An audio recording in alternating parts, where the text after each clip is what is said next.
নমস্কার বন্ধুরা, welcome to let's do competitive task. আজকে আমরা ভয়েস চেঞ্জ প্র্যাকটিস করব, যেটা হচ্ছে মাধ্যমিকের ক্ষেত্রে অনেকটা বেশি কাজে লাগবে। ভয়েস চেঞ্জ প্র্যাকটিস করব, যেখানে আমরা টেন্সটাকে অতটা গুরুত্ব দিচ্ছি না, বা টেন্সের যে নিয়মগুলো আমরা শিখেছিলাম সেই নিয়ম থেকে একটু বাইরে বেরিয়ে কিভাবে সহজে ভয়েস চেঞ্জ করা যায় সেই সম্পর্কে আজকে আমরা এই ভিডিওতে জানবো। প্রথমে জানতে হবে আমাদের অ্যাক্টিভ ভয়েস থেকে প্যাসিভ ভয়েসে চেঞ্জ করবার সময় আমাদের একটা দিকে খেয়াল রাখতে হবে যে হেল্পিং ভার্বটা কি আছে হেল্পিং ভার্ব বা অক্সিলারি ভার্ব যেটাকে বলা হয়, সেই ভার্বটা কি আছে। হেল্পিং ভার্ব যেটা থাকে সাধারণত প্যাসিভ ভয়েসের ক্ষেত্রে সেই গোত্রীয় বা সেই ধরনের হেল্পিং ভার্বগুলোকে আমরা প্যাসিভ ভয়েসে ব্যবহার করে থাকি। তাহলে কি হবে না, কোনো হেল্পিং ভার্ব যদি অ্যাক্টিভ ভয়েসে ব্যবহার হয় সেই ধরনের হেল্পিং ভার্বগুলোকেই আমরা প্যাসিভ ভয়েসে ব্যবহার করি। তবে তার সঙ্গে কিছু এক্সট্রা অ্যাড হয়, সেটা আমরা জানবো। তবে যেই হেল্পিং ভার্বগুলো অ্যাক্টিভ ভয়েসে ব্যবহার হয় সেই হেল্পিং ভার্বগুলোই কিন্তু প্যাসিভ ভয়েসে ব্যবহার হয়। এবার অনেক ক্ষেত্রে হয়, যেমন সিম্পল প্রেজেন্ট টেন্সের ক্ষেত্রে কিংবা সিম্পল পাস্ট টেন্সের ক্ষেত্রে, এই দুই ক্ষেত্রে বিশেষ করে হয় যে হেল্পিং ভার্ব কিন্তু থাকে না, সেখানে কোনো আমরা হেল্পিং ভার্ব পাই না।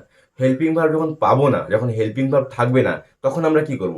হেল্পিং ভার্ব যখন আমাদের থাকে না, তখন আমাদের সাহায্য করে হচ্ছে অ্যাম, ইজ, আর, অর্থাৎ বি ভার্ব, যার পাস্ট ফর্ম হচ্ছে ওয়াজ ওয়্যার। বি ভার্ব কিন্তু আমাদেরকে সাহায্য করে যখন আমাদের কাছে হেল্পিং ভার্ব থাকে না। অর্থাৎ ভয়েস চেঞ্জের ক্ষেত্রে যখন আমাদের কোনো হেল্পিং ভার্ব থাকে না, হেল্প করার কেউ থাকে না, তখন বি ভার্ব এগিয়ে আসে আমাদেরকে সাহায্য করবার জন্য। এটা মাথায় রাখতে হবে যে যখনই আমাদের ভয়েস চেঞ্জের ক্ষেত্রে সাহায্য করবার কেউ থাকে না, যে ক্রিয়া মানে সাহায্যকারী ক্রিয়া থাকে না, তখন আমরা হেল্পিং ভার্ব হিসেবে বি ভার্বকে ব্যবহার করি, যার প্রেজেন্ট ফর্ম হচ্ছে অ্যাম, ইজ, আর, এবং পাস্ট ফর্ম হচ্ছে ওয়াজ কিংবা ওয়্যার। এটা মনে রাখতে হবে। এবার আমরা এখানে দেখবো, প্র্যাকটিস করবো একটু ভয়েস চেঞ্জগুলোকে। প্রথমে রয়েছে the teacher delivered a lecture to a group of student. এখান থেকে আমাদেরকে সাবজেক্ট অবজেক্ট আগে বের করতে হবে, যে সাবজেক্ট কোনটা, অবজেক্ট কোনটা। সাবজেক্ট রয়েছে কিন্তু দ্য টিচার, এখানে সাবজেক্ট রয়েছে। অবজেক্ট কি রয়েছে? এই যে a lecture to a group of students, পুরোটাই কিন্তু আমাদের এখানে অবজেক্ট রয়েছে। এবার ডেলিভার্ড হচ্ছে ভার্ব। এখানে আমরা দেখতে পাচ্ছি সাবজেক্ট এবং ভার্বের মাঝখানে অন্য কোনো ভার্ব নেই, অর্থাৎ যাকে আমরা হেল্পিং ভার্ব বলি, হেল্পিং ভার্ব নেই। এবার তাহলে হেল্পিং ভার্বটা আনবো কিভাবে, বা হেল্পিং ভার্বটা তো আমাদের ভয়েস চেঞ্জে প্যাসিভ ভয়েসে প্রয়োজন হবে, তো সেটা আনবো কিভাবে? এখানে একটু লিখে দিলে ভালো হবে। প্যাসিভ,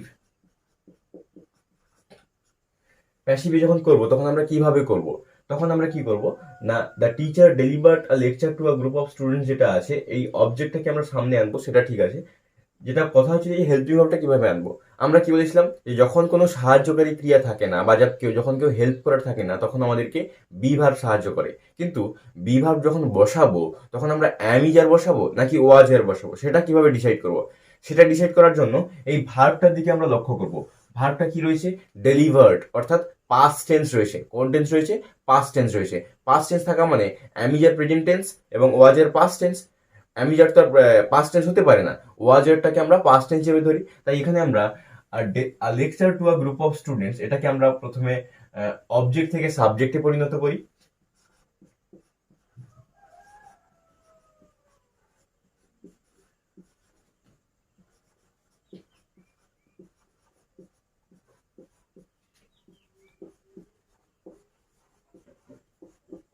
এখানে কিন্তু যে ওয়াজ কিংবা ওয়ার বসবে সেটা ডিপেন্ড স্টুডেন্টস এর উপরে করবে না। সেটা কোথায় করবে? এই যে এ বা সিঙ্গুলার নাম্বার রয়েছে, সে কারণে আমরা ওয়াজ বসাবো। কি বসাবো? ওয়াজ বসাবো। Was a lecture to a group of students was. এবার ডেলিভারটা যে থার্ড ফর্ম রয়েছে, ডেলিভারটা বসাবো, তারপরে একটা বাই বসাবো, তারপরে দা টিচার। তোমরা একটু খাতা নিয়ে বসবে, যখনই এই ভিডিওগুলো দেখবে খাতা নিয়ে বসবে, তাহলে বুঝতে আরো সুবিধা হবে। তাহলে lecture to a group of students was delivered by the teacher. এখানে আমাদের হেল্প মানে ভয়েস চেঞ্জের ক্ষেত্রে কি হয়, আমরা প্রথমে অবজেক্টটিকে সাবজেক্টে আনি, তারপরে একটা হেল্পিং ভার্ব বসাই, তারপরে ভার্বটিকে বসাই, এবং তারপরে বাই দিয়ে অবজেক্ট যেটা থাকে সেটাকে আমরা সাবজেক্ট যেটা থাকে সেটাকে আমরা অবজেক্টে পরিণত করি। এরকম ভাবে এখানে রয়েছে কি, my friend gave me a story book. এখানে দুটো অবজেক্ট রয়েছে, ডবল অবজেক্ট রয়েছে, একটা মি এবং একটা স্টোরি বুক। দুটো অবজেক্টের মধ্যে যে কোনো একটাকে আমরা সাবজেক্টে পরিণত করি। এখান থেকে আমরা মিটাকে সাবজেক্টে পরিণত করলাম, আই। এবার আমরা আবারও দেখতে পাবো যেখানে মাই ফ্রেন্ডটা হচ্ছে সাবজেক্ট, এবং এই দুটো হচ্ছে অবজেক্ট, তার মাঝখানে গেভ রয়েছে, গেভের মাঝখানে কিন্তু কোনো হেল্পিং ভার্ব নেই, অর্থাৎ আবারও আমাদেরকে হেল্পিং ভার্বের সাহায্য নিতে হবে। সেটা কোন ভার্ব? Be verb. বি ভার্বের এখানে কোন ফর্ম বসাবো, কি করে ডিসাইড করবো? গেভ। গেভ মানে কি?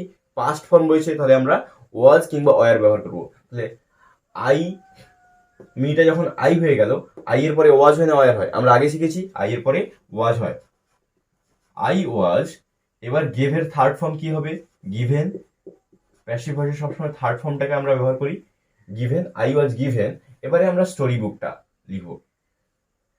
My friend gave me a story book, এখানে হওয়া উচিত ছিল I was given a story book.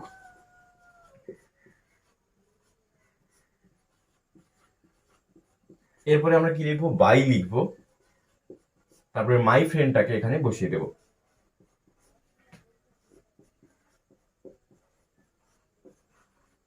হয়ে গেল, ক্লিয়ার? এরপর হচ্ছে can you do this exercise. এবার আমরা যখন মডাল ব্যবহার করি, মডালের ক্ষেত্রে কি হয়? বিই বি, বি ব্যবহার করা হয়। কি ব্যবহার করা হয়? বিই বি ব্যবহার করা হয়।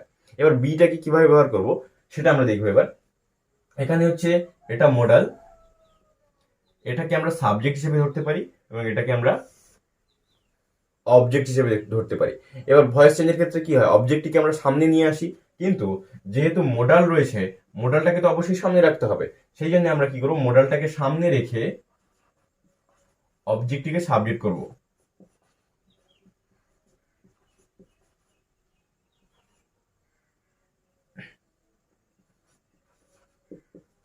তারপরে এখানে একটা বি বসাবো, BE B.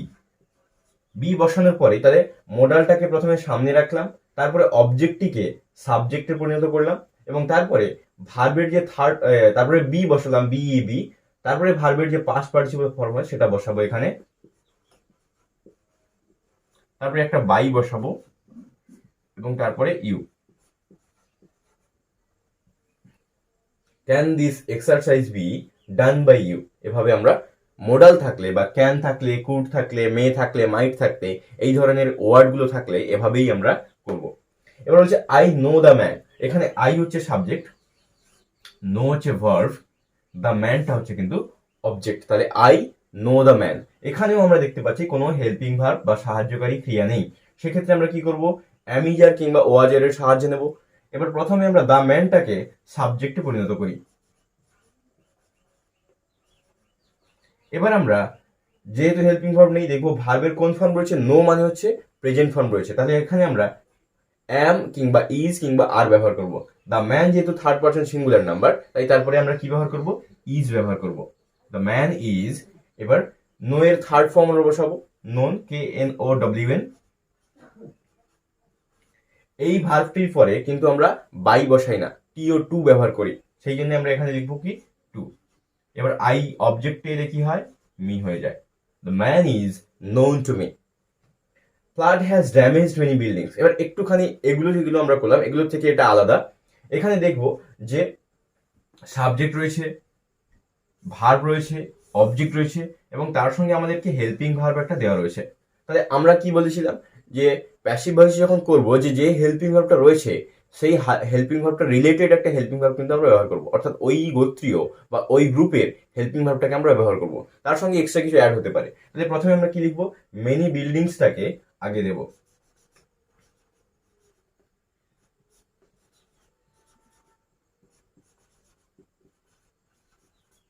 Many buildings, many buildings. এবার হ্যাজ যেহেতু রয়েছে হেল্পিং ভার্ব, তাহলে আমরা আর কারো সাহায্য নেব না, হ্যাজ কিংবা হ্যাভ বসবে, হ্যাজ কিংবা হ্যাভ বসবে। যেহেতু হ্যাজ রয়েছে, হ্যাজ কিংবা হ্যাভ বসবে। তাহলে মেনি বিল্ডিংস মানে কি? অনেক বিল্ডিং, প্লুরাল নাম্বার, তারপরে আমরা হ্যাভ বসাবো, হ্যাভ। এবার যখনই আমরা প্যাসিভ ভয়েস করি, এগুলোকে একটু প্যাসিভ বলে লিখে নিতে হবে।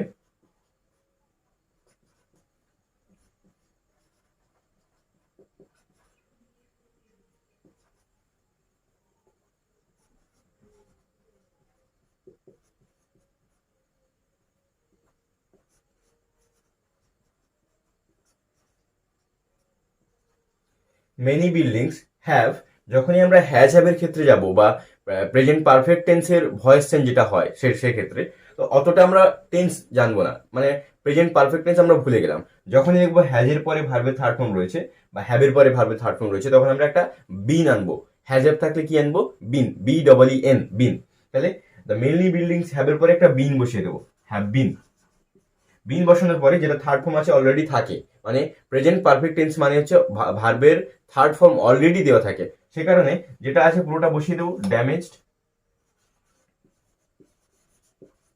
তারপরে বাই লিখবো একটা, তারপরে ফ্ল্যাট যেহেতু রয়েছে সাবজেক্ট রূপে, এখানে আমরা ফ্ল্যাটটাকে অবজেক্ট রূপে পরিণত করবো। এবার আমরা লক্ষ্য করব এই ভয়েস চেঞ্জটির দিকে, যে please maintain silence in the room, please maintain silence in the room. এখানে আমরা দুই ভাবে করতে পারি।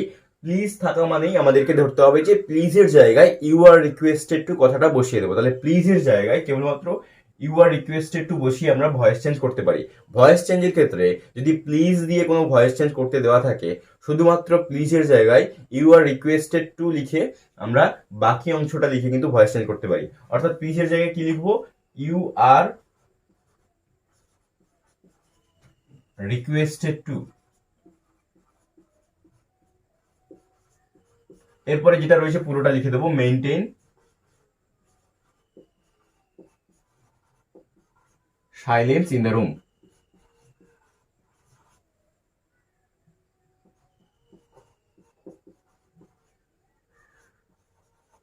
কিংবা এটাকে আরো একভাবে আমরা করতে পারি, সেটা কিভাবে? লেট দিয়ে করতে পারি, যে লেট সাইলেন্সটাকে আগে দেব, let silence be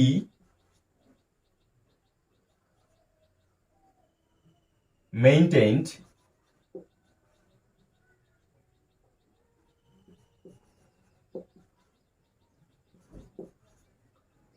in the room.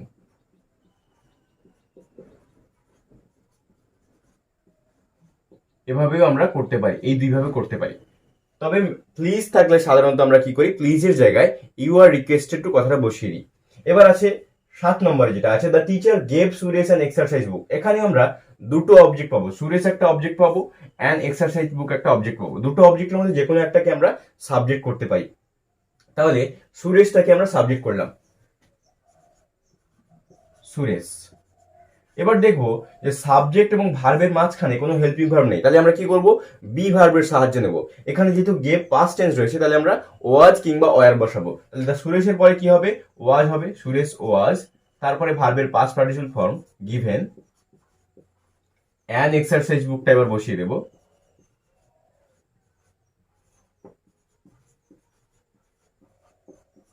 By the teacher.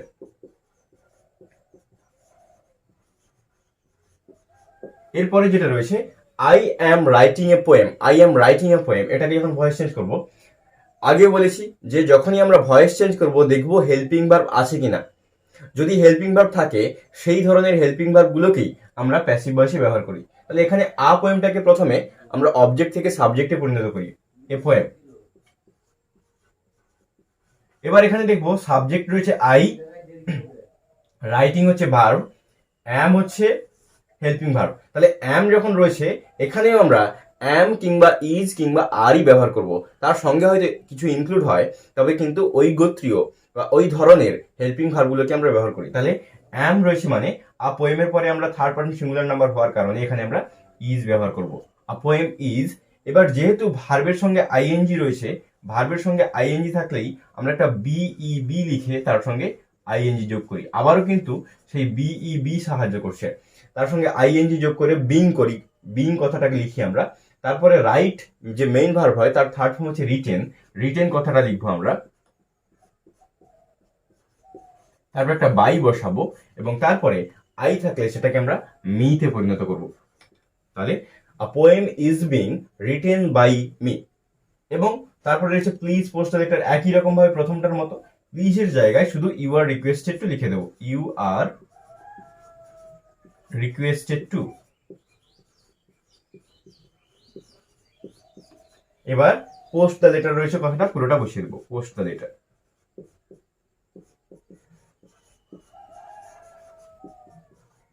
এবার একটা জিনিস মনে হতে পারে যে যখন আমরা পোস্ট শব্দটা লিখছি, এখানে তো ভার্ব রয়েছে, পোস্ট দ্য লেটার, তো আমরা জেনেছি কি যে ভার্বের থার্ড ফর্ম বা পাস্ট পার্টিসিপল ফর্ম সবসময় হয়। কিন্তু যেহেতু টু এর সঙ্গে পোস্ট বসছে, এটা কিন্তু মেন ভার্ব নয়, মেন ভার্ব এখানে কিন্তু রিকোয়েস্টেড, এটাকে আমরা বলি ইনফিনিটিভ। এখানে কিন্তু রিকোয়েস্টেডটা হচ্ছে মেইন ভার্ব, রিকোয়েস্টেডটা এখানে থার্ড ফর্ম হিসেবে ব্যবহার করা হয়েছে। এরপরে আমরা দেখবো শাট দ্য ডোর, এটা লেট দিয়ে খুব সোজাসুজি করা যাবে। লেট প্রথমে বসিয়ে দেবো, তারপরে দ্য ডোরটাকে সামনে দেবো, লেট দ্য ডোর, তারপরে আমরা কি বসাবো, বি বসাবো, তারপরে শার্ট যেটা রয়েছে সেটা বসিয়ে দেবো। শার্টের তিনটে ফর্ম একই, শার্ট শার্ট শার্ট, তাহলে let the door be shut. এই যে ভয়েস চেঞ্জগুলো প্র্যাকটিস করলাম, এগুলো কিন্তু মাধ্যমিকের জন্য ভীষণ গুরুত্বপূর্ণ এবং বোঝারও রয়েছে। আশা করি তোমাদের পছন্দ হবে কিংবা শিখতে পারবে। Thank you for watching, please do subscribe.